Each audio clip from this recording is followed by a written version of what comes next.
Someone called his name. He tried to answer.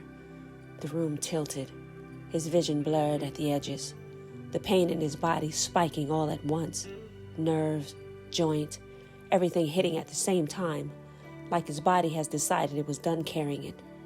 He collapsed. By the time he came to, he wasn't at his apartment, and he wasn't at work.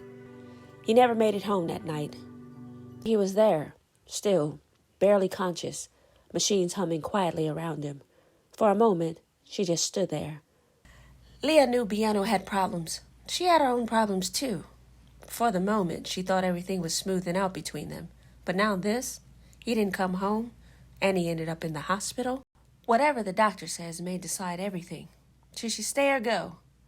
Before the feelings get too deep, let's see what she does.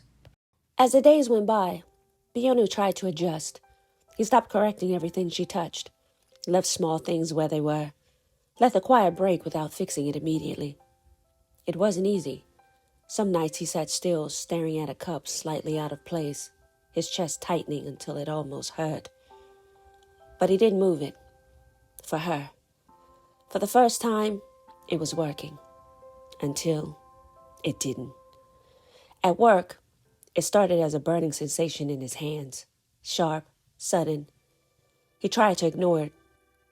Kept typing. Kept moving. Then his grip failed. The cup slipped from his hand and shattered across the floor. He didn't react. Didn't feel it properly. Then, it got worse. Someone called his name. He tried to answer. The room tilted, his vision blurred at the edges, the pain in his body spiking all at once, nerves, joint, everything hitting at the same time, like his body has decided it was done carrying it. He collapsed. By the time he came to, he wasn't at his apartment, and he wasn't at work. It was white, bright, unfamiliar, machines humming softly around him. He never made it home that night, and Leah, she noticed immediately. The apartment felt wrong, too still. The door never opened.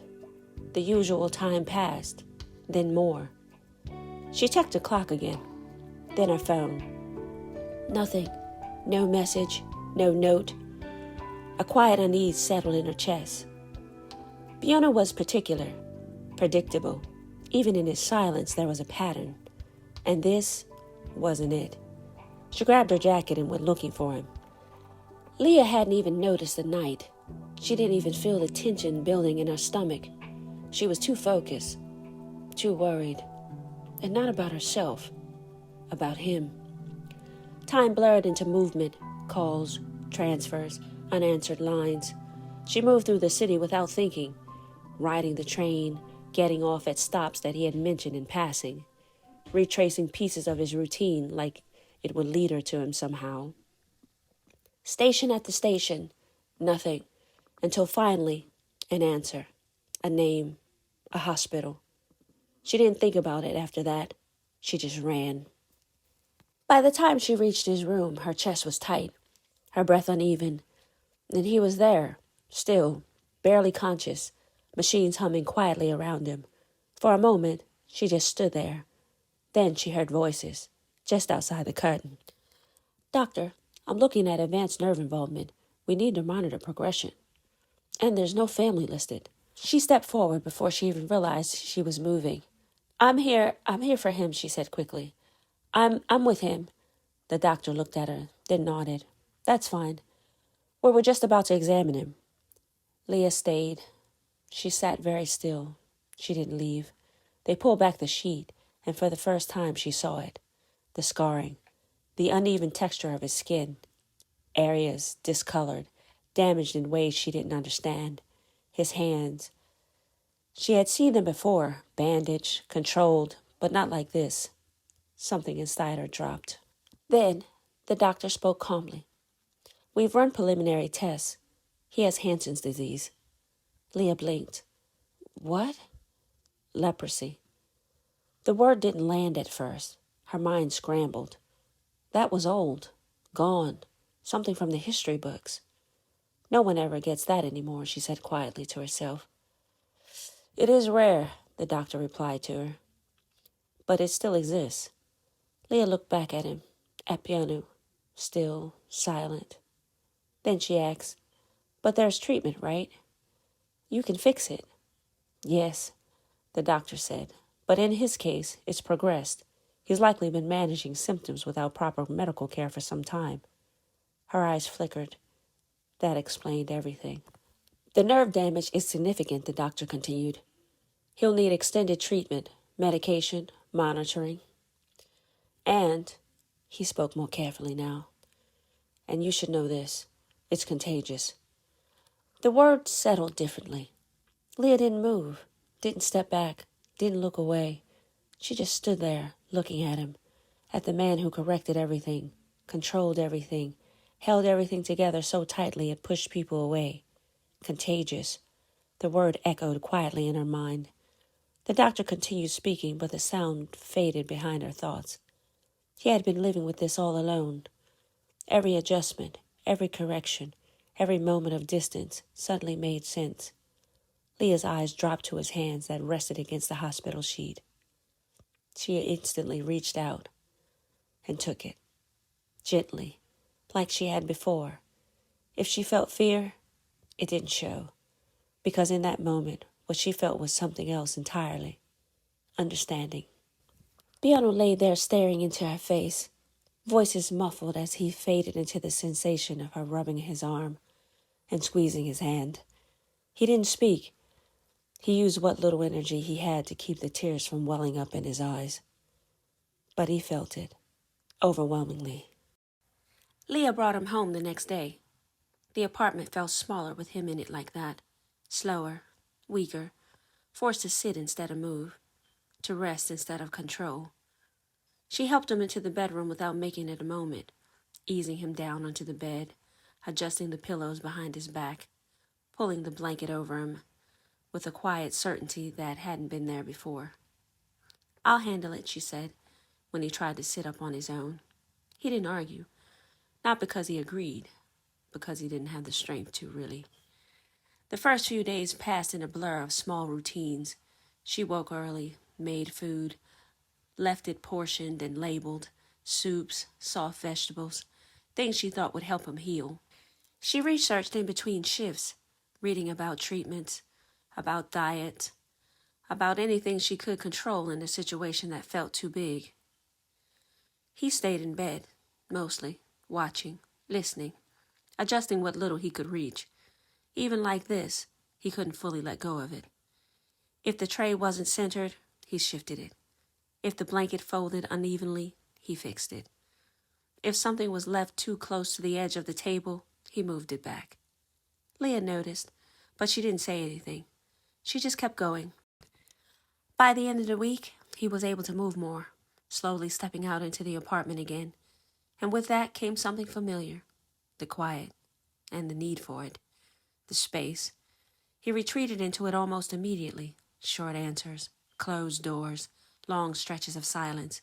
It wasn't anger. It was him returning to himself. Leah adjusted the best she could. Again. One afternoon, she came back with food in hand, balancing a small container and the bag that she used to push the door open. Byun Woo, she called softly. No answer. She stepped inside. Then, crash. Glass, sharp and sudden. Her heart jumped. She dropped everything and rushed toward the sound. He was in the kitchen, half bent, one hand braced against the counter, the other cut. The glass had shattered at his feet, a thin line of red running down his palm. For a second he just stood there, looking at it, like the pain hadn't fully registered. Then Leah was there. Don't move, she said quickly, already reaching for him. She grabbed a towel, pressing it gently against his hand, her movements quick, focused, instinctive. He watched her, didn't pull away, didn't speak. Her face was close to his now, closer than it's been in days. Her brows pulled together slightly as she worked, her breathing steady but a little faster than normal, the concentration in her eyes, the way her lips pressed together when she saw the blood, the way her fingers moved without hesitation, without fear. She didn't think about it, not once. Not the disease, not the risk, just him. His gaze dropped to her hands, then back to her face. The small details came into focus again, the same way they had that night. The shape of her eyes, the softness in them. Even when she was focused, they looked beautiful to him. The way a loose strand of hair had fallen forward near her cheek, the quiet rhythm of her breath as she worked. Something in his chest shifted again, not as sharp as before, but deeper, quieter. He felt it in the stillness, the pull to stay there, to let her stay there, to not move, to not break it. Gratitude sat heavier than he expected, and something else beneath it, something he didn't want to name. She finished wrapping his hand carefully, securing it with the final adjustment. "There," she said softly. Tried not to use it too much. Her hands lingered for just a second too long. Just a second longer than he could have ever possibly imagined or hoped for. Then he pulled away suddenly, too fast. The space snapped back into place. "I'm fine," he said, already stepping back. Before she could respond, he turned and walked toward the bedroom. The door shut behind him, hard. Leah stood there, still holding the edge of the towel, her chest rising and falling slightly as she tried to catch up to what just happened. Inside the room, Byun Woo didn't move. He just stood there beyond the door, his hand wrapped neatly, breathing uneven. The silence pressed in around him again, familiar, controlled, safe. But something about it felt different now. His eyes dropped to his hand, then to the door. He replayed the moment without trying to. Her face, her hands. The way she didn't hesitate, the way she stayed, the way she didn't see him as something to step away from. His chest tightened, not from the pain, from something else. He didn't understand it. He didn't want to try to fix it, for once. He just stood there, still, caught somewhere between pushing her away and realizing he didn't want to. Desire began to feel in him again. He could feel himself wanting more, wanting connection. Would he dare allow himself to want that for himself again? No. No, right? Not right now. That wouldn't make sense. Nothing good ever remained, especially when it came to the events in his life. So he pushed it down. For now. Leah awoke that morning and told him, so casually, just in passing. "I have an interview in Seoul," she said. "Just overnight." But the simple sentence translated to him as, "It's miles away, far enough that it didn't feel like the same world." Even though, Byun Woo nodded at it, like it meant nothing, like it was normal, like she wasn't already halfway gone. He didn't ask questions, didn't tell her not to go, didn't tell her to stay. He just nodded and let it happen. But it was a knife in his heart, and he didn't want to admit it, not even to himself. So he stood there and gave a small smile, as if his whole world wasn't erupting. That night, the apartment felt wrong again. He couldn't shake the feeling, not because something was out of place, but because something was missing. Her. The quiet was different without her in it. Too clean, too empty.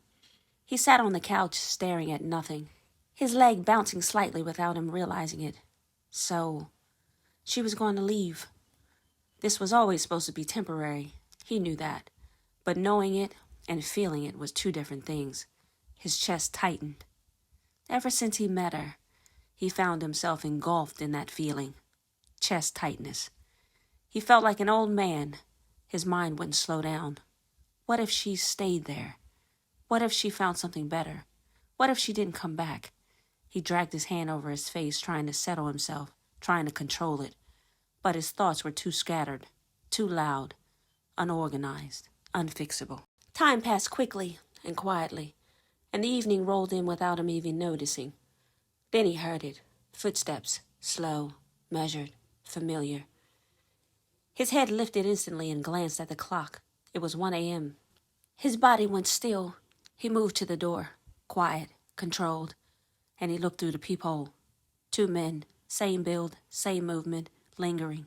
Then he peeped his head outside, watching. His jaw tightened. She wasn't there. The thought hit harder than it should have.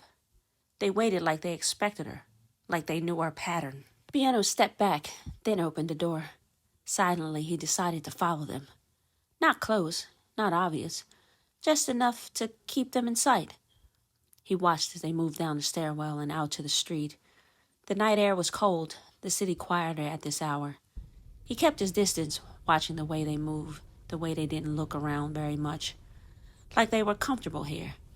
They turned corners, past dim storefronts, slowed near a narrow side street. Then one of them stopped. Byun Woo adjusted his pace, but it was too late. The man turned. Their eyes met, and then the second one. Recognition. Hey! Too close now. What are you doing, following us? Byun Woo didn't answer. The first man stepped forward and shoved him hard in the chest. Byun Woo stumbled back against the wall. Then the second man moved to the side, cutting off the space, closing him in. Then the shove came again, harder.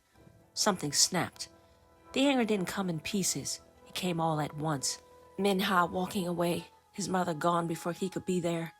Leah leaving, miles away, slipping into a life he couldn't reach. Everything he couldn't control, everything he lost, everything slipping again. The third shove never landed. Byun Woo cut the man's arm mid-motion.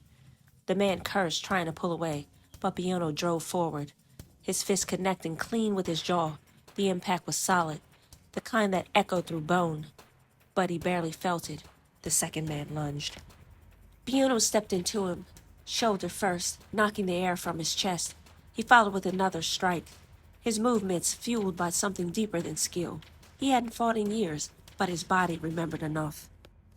The first man came back, grabbing his jacket. Byun Woo drove his elbow into his ribs. First the resistance gave. Then he turned and struck again, blow to the side of the head, then another. Body shots from both men land, and then the grappling ensued. The world narrowed to movement and breath, impact and reaction. No hesitation, no control, just release and blow after blow. Both men lay struggling on the ground. Byun Woo grabbed the broken brick without even thinking and turned. Then, just before he began to strike, the police came. Blue and red lights cut across the street. Byun Woo didn't move at first. Police moved in, separating them, pulling them apart, voices overlapping with questions and commands. Byun Woo stood there, breathing hard. The anger had already faded, leaving something else behind. Awareness. They had seen him, and now he had seen them. He was marked. And so were they. But that wasn't the thought that stayed with him as he stepped out of the station. His steps slowed as he moved down the street. This was it, the moment everything ended. Her safe place was ruined, and so was his. He dragged his hand over his face, the weight of it pressing down harder with every step. He had followed them, fought them, let himself lose control in a way he hadn't in years. And for what? Nothing had changed. If anything, he had made it worse. He could still see her face in his mind, the way she looked at him when she was calm, the way she stayed, the way she didn't leave, even when she should have. She would now. Of course she would. Anyone would. His chest tightened again. Something sharp pulling at it from the inside. Not anger this time, not frustration, just loss. Already forming before it even had happened. Sadness moved through him in waves. He couldn't tell her. He wouldn't tell her. If she had knew what happened, how close it had gotten, how far he had let himself go, it would only push her away further. So, he made the decision sitting right there. He wouldn't say anything. Let it pass. Let her leave clean. Even if it tore something open inside of him to do it. That was the only way he could stomach it. The next day, Leah returned. She stepped into the apartment with different energy, lighter, almost joyous, in a way he hadn't seen before. Byun Woo noticed it immediately, even before she spoke. Something in him tightened. Again. "I got it," she said. He didn't need her to explain. "The job. In Seoul," he heard her say. "They offered it to me." There it was. He nodded slowly, like he had expected it, like it didn't land the way it did. That's good. He smiled. She smiled. But there was something different, uncertain. Yeah, I just have to figure out the move. Timing, housing, all of that. He listened to her ramble on, while his world shifted quietly under his feet. This was real now, not an idea, not a possibility, an ending. An ending he wasn't ready for, not even close. She stepped closer, studying his face. Are you okay? His hand moved instinctively to his jaw before stopping himself. The bruising had already started to darken. There was a faint cut near his lip. She frowned slightly. What happened? He shook his head. Just, work. I slipped, he said. She didn't question it the way she might have before. Her focus softened instead. You shouldn't be pushing yourself right now, she said gently. You're still recovering. Let me take you out tonight. Just to get you out of here for a little while. He was already preparing to say no, to make it easier, to start letting her go before she fully left. But something in his chest refused. Honestly, he wanted one more night with her. Just one. So, reluctantly, he agreed. Okay, he says. Let's go. Why not? The evening air was cool when they stepped outside. For once, he didn't feel the weight of the apartment behind him, the tension, the need to control every detail. It all loosened slightly as they walked side by side through the quiet courtyard, lined with soft lights and trees that swayed gently in the breeze. Leah laughed at something he said, small, and he didn't even realize how long it had been since he had heard that sound without fear attached to it. They walked slowly without rushing, without thinking about where they needed to be next. They found a small outdoor dining area tucked into a courtyard, warm lighting casting a soft glow over the tables. With every passing minute, something lifted from him. Not completely, not permanently, but enough that he could feel that the absence of the pressure. The absence of constant awareness. For a moment, he wasn't thinking about her leaving. He was just with her. Then, I'll be right back, Leah said, standing. Bathroom? He nodded and watched her walk away. Then he leaned back slightly in the chair, exhaling, and for the first time in a long time, he smiled. But then he heard it. Byun Woo? It's been a long time. The voice cut through the air. Familiar, too familiar. He looked up. Min-ha slid in the seat next to him. For a second he didn't react, didn't move. What are you doing here? She asked, glancing around, then back at him. Just dinner. Her gaze lingered on him longer than it should have, taking in his expression on his face. The one she hadn't seen in a long time, calm, unburdened. You look, she started, then she stopped herself. Different. He didn't respond. The silence had stretched just long enough to be uncomfortable. It was good to see you. Have a good night, he said, already shifting forward in his seat. Something in her expression shifted. That was all? Oh, she said quietly, more to herself than him. Okay. Then he heard the footsteps approaching. Leah, slowing slightly before she reached the table. Min-ha's eyes moved to her and stopped. The realization hit instantly. Her gaze flicked back to Byun Woo, then back to Leah, taking her in, measuring, comparing. Byun Woo felt it all at once, the tension, the shift, the weight of both worlds colliding in one moment. But beneath it, something else. Min-ha was affected, jealous. He could see it in the way her posture changed, and the way her expression tightened just slightly. And for a brief, sharp moment, something in him lifted. Not revenge. Not exactly. Just balance. Leah, he said, standing quickly. This is Min-ha. Leah nodded politely, unaware of the history between the introduction. Nice to meet you. Min-ha forced a small smile. Yeah, you too. But her eyes stayed on Byun Woo. A beat passed. Then she stepped back. I won't interrupt, she said, her tone controlled now. And just like that, she left. The air shifted again. Byun sat back down slowly, still processing it, still feeling it. Leah tilted her head slightly. You okay? He nodded. But this time it wasn't forced. Something had changed. As they finished dinner, the lightness returned, stronger now, freer. And when they stepped back into the night, something in him felt different, less restrained, less held down. They walked side by side again, closer this time.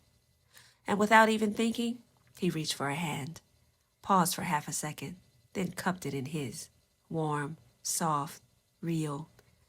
She didn't pull away, and in that small, quiet moment, he let himself have it.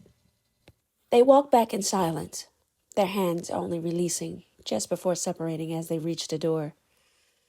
Byun stepped in first. Leah moved past him with quiet ease, slipping into the bedroom to change, leaving the door slightly ajar. He stood there for a moment, listening to the soft rustle of fabric.